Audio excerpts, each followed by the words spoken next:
Welcome back to the Edible Valley Podcast, where we celebrate the people, producers, and the stories shaping food culture right here in the Comox Valley and beyond. Today, we're diving into something that matters deeply in our region, seafood, and the choices we make.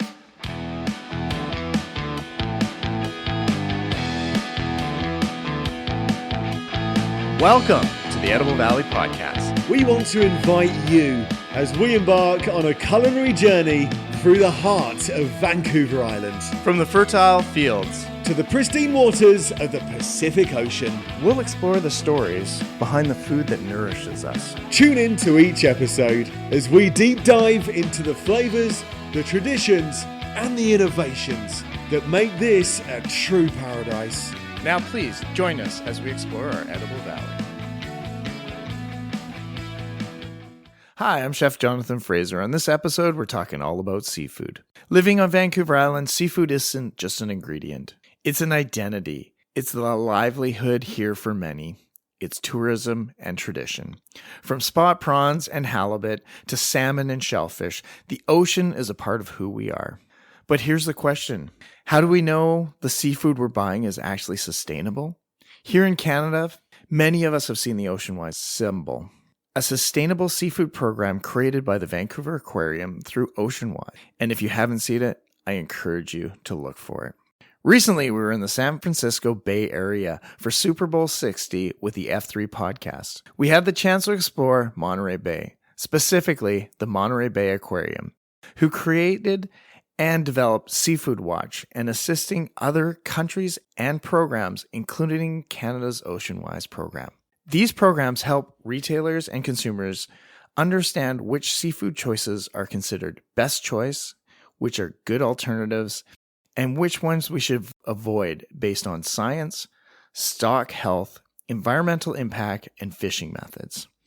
Today, we're going to share the conversation with you. And if you'd like to see the aquarium and watch the full interview, check out our YouTube channel at Edible Valley Productions. Now, as you listen or watch, I would like you to think about what seafoods do I regularly buy, what seafood is on my favorite restaurant's menu, and how much do I, as a consumer or as a chef, really influence the future of our oceans.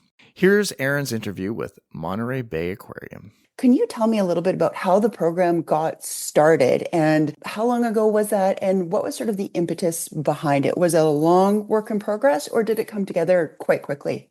It started as an exhibit. So you've gotten a chance to see the aquarium. Yeah. It's just an incredible place and institution to communicate conservation messaging. And it began in 1997 as an exhibit called Fishing for Solutions. And in that exhibit, we're just talking about where our seafood comes from, right? And some of the positives and maybe some of the challenges from fishing and aquaculture. That spurred on the aquarium to sort of walk its talk as it pertained to buying and cooking and serving seafood. And so they started making some changes in their own food service operations. And they wanted to talk about those changes, like why you might be seeing one seafood item over another. And they made some little table tent cards to try to communicate that to the guests. And people started just taking them. It was kind of this aha moment, like people want this information because the aquarium was just trying to communicate, we're serving this because we think it's more environmentally responsible. We're not serving this because we think it has some issues. And it turned out people really wanted that information. They wanted to be told like, oh, what should I lean into a little more and why? And so exhibit started in 1997. And by 1999 is when the aquarium decided to have a full conservation program called Seafood Watch that was looking at these issues and trying to develop and communicate information to consumers and businesses to try to help them make choices for a healthy ocean. So it was pretty cool. I think just kind of somewhat organic from natural demand from the people visiting the aquarium. And you sort of touched a little bit on that, the reception from aquarium goers sounds really positive when the program first came out. What was the reception like from the larger community, particularly producers maybe, or restaurant owners or service industry members when they started talking about the program? What was that reception like?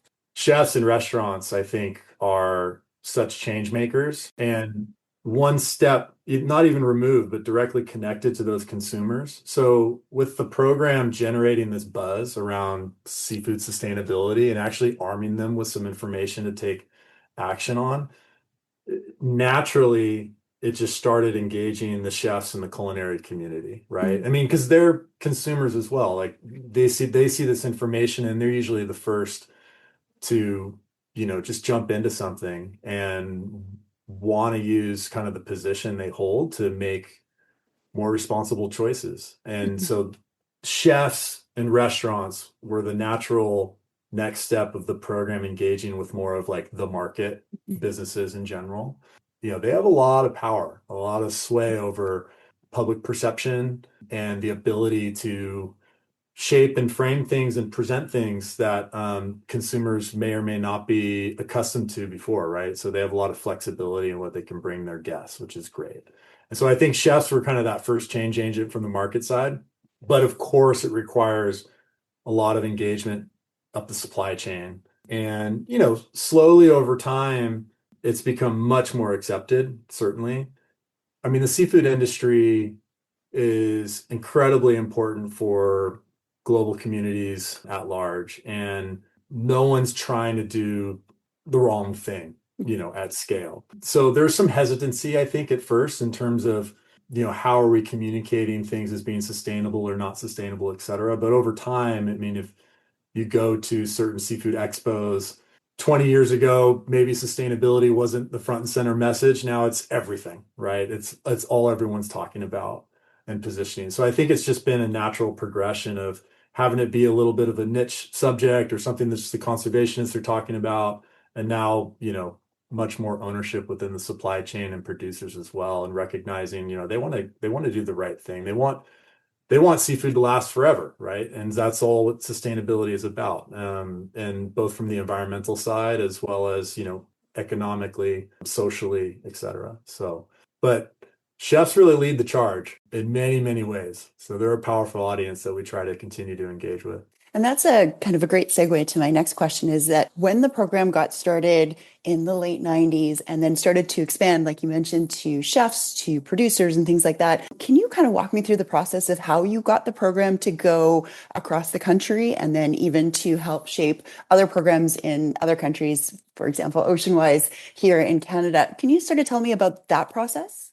Sure. Based in Monterey, obviously utilizing the aquarium as a main point of distribution of this information. We're also very fortunate that we have strong relationships with other zoos and aquariums across the country. And many of them really respected and wanted to help drive some of that conservation messaging. And so we were able to kind of bring our program, at least from an outreach perspective, to a number of these other zoos and aquariums throughout the United States initially. And so that kind of created hubs throughout the country where this information is being disseminated. So that's fabulous. As a number of other NGOs are also working in sustainable seafood, marine conservation at large, as Seafood Watch began, growing and growing and gaining more recognition, we certainly look to partner with other organizations. Oceanwise is certainly like the most direct partnership that we have on the assessment side, where conservation program based in Canada, working together to utilize some of the science that's being developed, the reports and assessment that Seafood Watch is creating, and using that information to help communicate to their consumers and their businesses in their backyard, and doing it in a way that resonates and aligns with their program and their ethos and where they see things. But it's just one example of a great partnership of how do we speak the same language, utilize this information, and just try to get it out there as wide as possible. Absolutely. That makes sense. And you did sort of mention it just when the program was getting started, that sustainability wasn't really a big word kind of around the millennium and the early 2000s. And when it started to grow, sometimes people think of the word sustainable with a higher cost. How did that translate for when you were really putting the outreach and the education of the program? Like, did you see any backlash, say, from producers going, well, how much is this going to cost me to raise the level of sustainability? Cost is certainly an issue with any production model, business model. I think there is a misperception that sustainability has to mean expensive, Right. right? There's wonderful seafood items that are extremely environmentally responsible and sustainable that can be lower on the cost. But there does need to be a need to look at the way in which things are being produced and see if there's actions that we can take to kind of mitigate those impacts, right? And do those sometimes bring in an additional layer of cost? Potentially. But there's a lot of other factors at play, right? When we're talking about how much something is going to cost coming into market. So sometimes I think it can be used as a barrier to justify why things aren't progressing as quickly enough in certain areas. And sometimes those are very legitimate. But from a consumer standpoint, there's a lot of options out there you can find that are low cost, readily available. And if you're presented with the right information, you can kind of help identify which ones are more environmentally responsible, which is great. Yeah. It was amazing because just even looking at the one brochure, just like the best choice and good alternatives. And like there's options on there that, I mean, when I first saw this, it was amazing. Like, yeah, there are definitely, it runs the gamut in terms of cost of seafood, but there's definitely some options that I was surprised to see in the best choice list that certainly are really affordable. And I didn't realize that they were considered a best choice. So that was really, a really good learning curve on my part. Yeah. Those pocket guides are, it's just a small subset of recommendations, and it's curated to try to identify, what might be most readily available where you are. Yeah. But if you go online, if you go to seafoodwatch.org, we have over 1,500 individual recommendations. So there's a lot to choose from. That's amazing. And for yourself personally, how have you seen the program, I guess maybe the impact directly of the program? Say if Seafood Watch wasn't around, how different do you think the industry would be now? Or what I'm asking is what benefits and what impact have you seen directly as a result of this program? I think the biggest impact is the fact that sustainability is commonplace in terms of the dialogue and discussion amongst the industry, from consumers all the way to the producers. And not to say that it wouldn't be without Seafood Watch, but I think we've done a really nice job of taking what can be really complicated information and science-based, credibly utilizing that to communicate in a more simplified fashion for consumers so they can take action. And that's really helped the dialogue.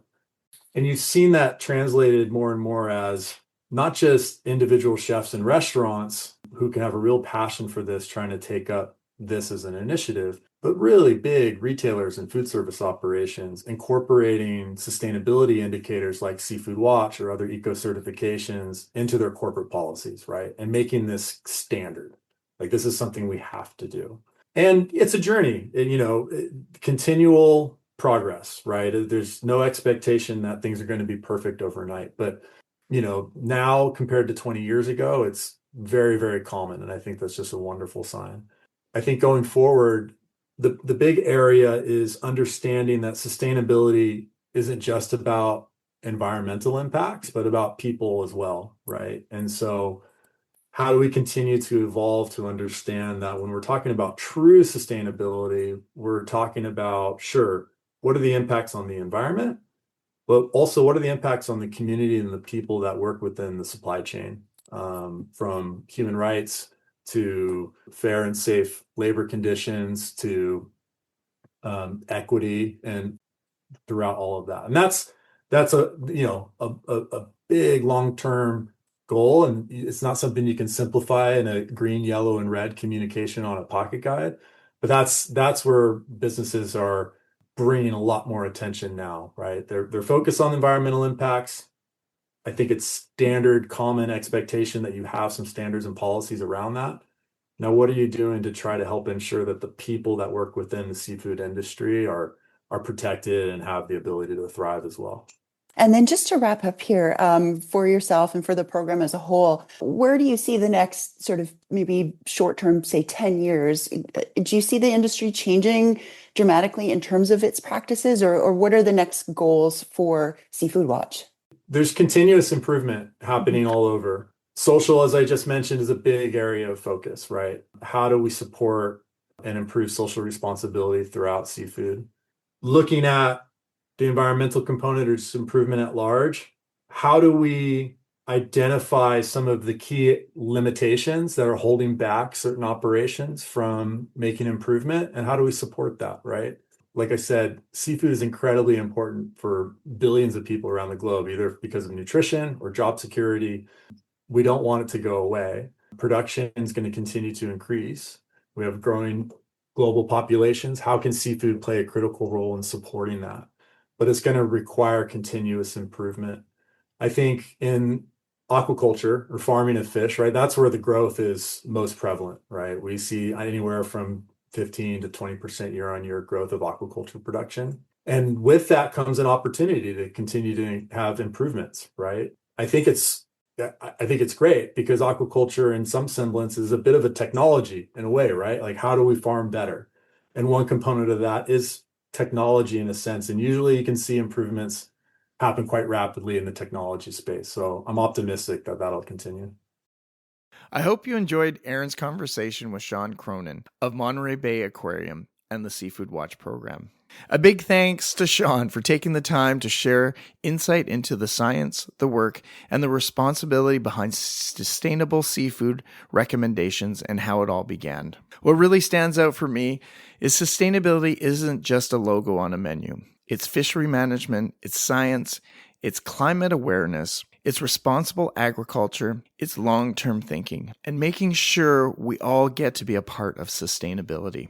Whether you see the OceanWise symbol here in Canada through the OceanWise initiative of the Vancouver Aquarium or Seafood Watch recommendations in the US, the goal is the same. Better choices today means healthier oceans tomorrow. And here's where I speak directly to chefs. We're leaders. If we choose responsible source seafood, it moves product. If we highlight underutilized sustainable species, it creates demand. If we ask suppliers hard questions, the industry responds. That's power. Seafood sustainability isn't about guilt. It's about professional integrity.